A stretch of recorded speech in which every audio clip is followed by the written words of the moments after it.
नाजरीन, तुर्की और शाम में होने वाले ज़ल्ज़ले के बाद बहुत ही खौफनाक हक़ाइक़ सामने आ गए हैं और जिनकी तमाम निशानियां भी पूरी हो चुकी हैं। और पहले तो शक का इजहार किया जा रहा था कि ये अमरीकी हार्प टेक्नोलॉजी का नतीजा है, लेकिन अब वो तमाम हार्प टेक्नोलॉजी के जो नताइज होते हैं, जो हक़ाइक़ होते हैं, जिसकी वो तमाम निशानियां हैं, वो तमाम सवालात, उनके तमाम सवालात के जवाबात भी सामने आ गए हैं। आज की वीडियो इस हवाले से बहुत ही अहम है। और सबसे पहले ये कि हार्प टेक्नोलॉजी क्या है, ये किस बला का नाम है, और फिर इसका तुर्की ज़ल्ज़ले से क्या ताल्लुक़ है, इससे कैसे हलाकतें होती हैं, इसके नुकसानात क्या होते हैं, और इससे कैसे ज़ल्ज़ला बर्पा किया जा सकता है। जी हाँ नाजरीन, आज की वीडियो ख़ास तौर पे तुर्की के बारे में है, हार्प टेक्नोलॉजी के बारे में है, और जो हक़ाइक़ सामने आए हैं, जो यकीनन बहुत ही खौफनाक हक़ाइक़ हैं, उनके बारे में है। और मैं हूं अब्दुर्रऊफ़ रूफ़ी और आप देख रहे हैं तारीख़नामा। और वीडियो को एंड तक लाजमी देखिएगा, क्योंकि उसमें वो तमाम हक़ाइक़ जिससे आपके रोंगटे खड़े हो जाएंगे और आप हैरान हो जाएंगे कि इसमें किस हद तक सदाकत है। नाजरीन, जी हाँ, 3 फरवरी 2023 को तुर्की के सहल पर अमरीकी जहाज़ लंगर अंदाज होता है और उसके सिर्फ 3 दिन बाद ही हार्प टेक्नोलॉजी से एक ज़ोरदार ज़ल्ज़ला बर्पा किया जाता है। नाज़रीन, ये हार्प टेक्नोलॉजी क्या है? नाज़रीन, हार्प टेक्नोलॉजी, उसकी मैं मुकम्मल आपको तारीख़, उसकी निशानियाँ। नाज़रीन, ये आसमान पर हवाएं, ये ज़मीन पर यानी कि बादल बरसाती है, ये ज़मीन पर बारिश का बायस बनती है, ये सैलाब का बायस बनती है, ये आसमान में ये मौसम को यानी तग़य्युरात का बायस बनती है, ये हीट अप भी करती है, ये कूल अप भी करती है, ये फ़िज़ा को जकड़ लेती है, ये तब्दीलियों का बायस बनती है। और जी हाँ, इसका दुनिया में सबसे पहला जो मरकज़ है वो 1993 में अमेरिका की रियासत अलास्का में कायम किया गया था। 35 एकड़ रकबे पर मुश्तमिल हार्प का जो सेंटर है, नाजरीन,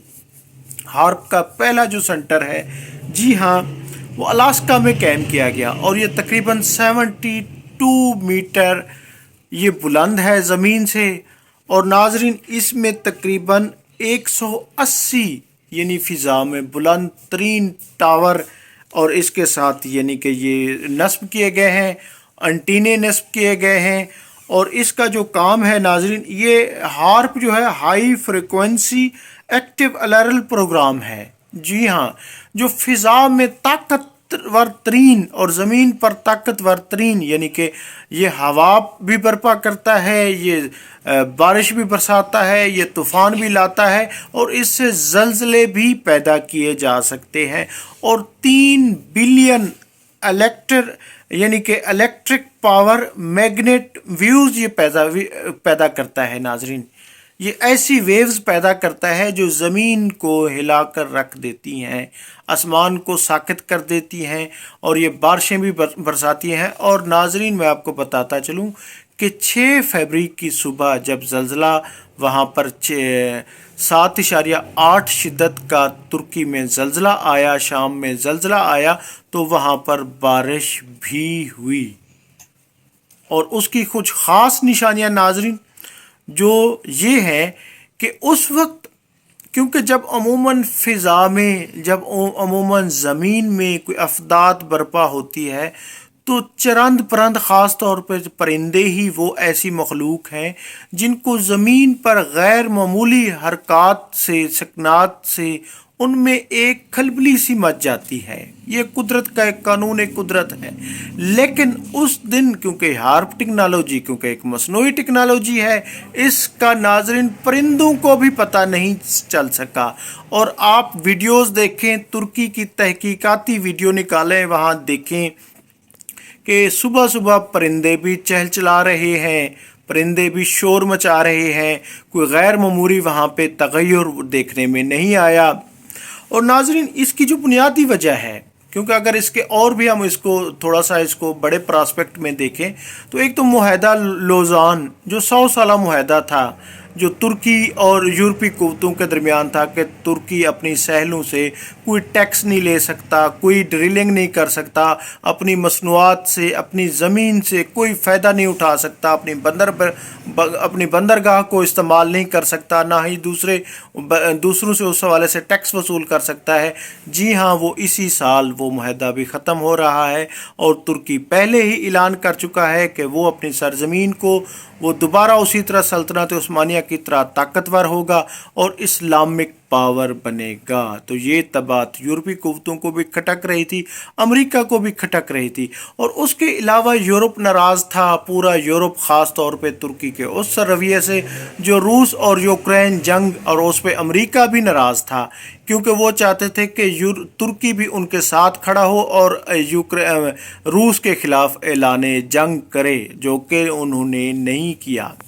اور ان تمام وجوہات کی بیس پر انہوں نے فیصلہ کیا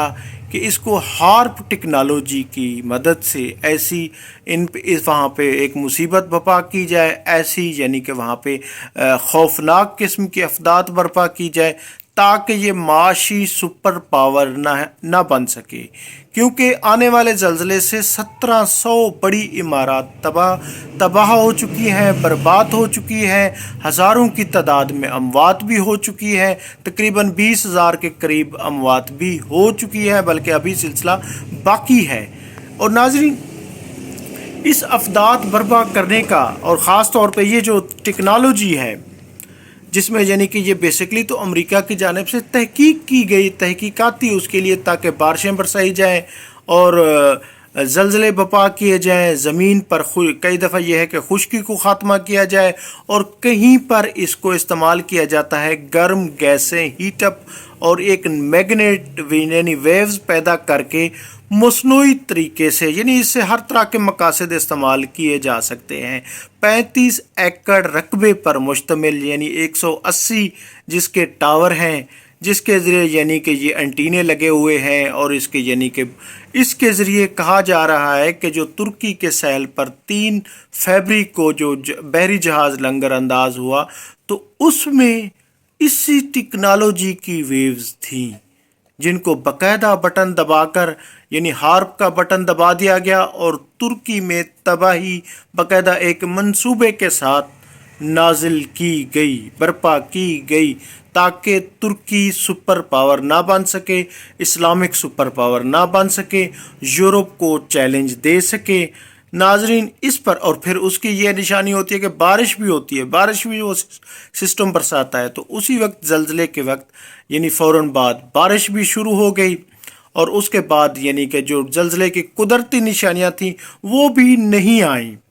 اور پھر ناظرین، سب سے بڑی بات یہ ہے کہ اس دن یورپی ممالک کے سفارت خانے بند تھے۔ وہ کیوں بند تھے؟ اسرائیل بھی ان لہروں سے، ان ویوز سے کیوں محفوظ رہا، حالانکہ وہ ان کے بالکل ساتھ ہی ہے، ترکی کے ساتھ بالکل ہی، یعنی کہ عرب کنٹریز کے ساتھ بالکل ہی، یعنی کہ اسرائیل ہے، اور وہ مکمل طور پر محفوظ رہا، جبکہ باقی تمام عرب کنٹریز میں اس کی یعنی کہ وہ شدت بھی محسوس کی گئی، اس کے وہ یعنی آفٹر شاکس بھی محسوس کیے گئے، لیکن اسرائیل میں بالکل وہ نہیں ہوا۔ اور یورپین کنٹریز کو کیسے پتہ تھا کہ وہ وہاں سے اچانک ان کے سارے یعنی کہ وہ جو قونصل خانے تھے، سفارت خانے تھے، وہ بھی بند کر کے چلے گئے۔ اور اسی طرح ناظرین، یورپی سائنسدان نے بھی پہلے دعویٰ کیا تھا کہ ایسا ہونے والا ہے، اور اس پر ناظرین یقیناً تمام شکوک شبہات ترکی اور عرب کے تمام نیشن اس حوالے سے سوالات اٹھا رہے ہیں، اور اس کو ایک حقیق کا رنگ دیا جا رہا ہے کہ ترکی کو باقاعدہ ہارپ ٹیکنالوجی یعنی ہائی فریکوینسی ایکٹیو الرل پروگرام کے تحت اس کو یعنی کہ تباہی اس میں پھیلائی گئی۔ ناظرین، اس کے علاوہ کیونکہ یہ زمین سے فضا پر بھی اس میں تباہی مچائی جا سکتی ہے، فضا میں بھی کی جا سکتی ہے، کیونکہ اس کا مقصد جو اس کا ہارپ کا مقصد ہوتا ہے وہ ریڈیو ٹیکنالوجی کے ذریعے کمیونیکیٹ کرنا ہوتا ہے، اور اس کا یعنی کہ 1990 میں قائم کیا گیا تھا، 1993 میں الاسکا میں سے یعنی کہ یہ شروع ہوا تھا۔ तो नाजरीन, इस तरह का यानी कि एक फ़िज़ा में अदम तवाज़ुन पैदा करके नुकसान पहुंचाया गया।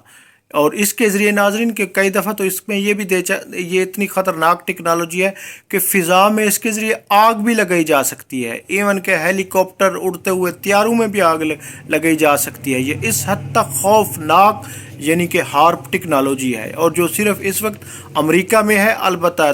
चाइना और रूस समेत कई ममालिक इस पर काम कर रहे हैं, और अमेरिका इस पर कामयाबी से काम कर रहा है। बल्कि कई उसकी बड़ी कंपनियां कई ममालिक में, ख़ास तौर पे कतर वर्ल्ड कप से पहले मैं आपको बताता चलूँ नाजरीन कि वहाँ पर भी इसी टेक्नोलॉजी की बदौलत फ़िज़ा को कूल रखा गया। वहाँ पर क्योंकि टेम्परेचर जो 50 से ऊपर होता था, 50 सेंटीग्रेड से, उसको नीचे लाने के लिए भी इसी तरह की टेक्नोलॉजी इस्तेमाल की गई। नाजरीन, हार्प टेक्नोलॉजी ने ही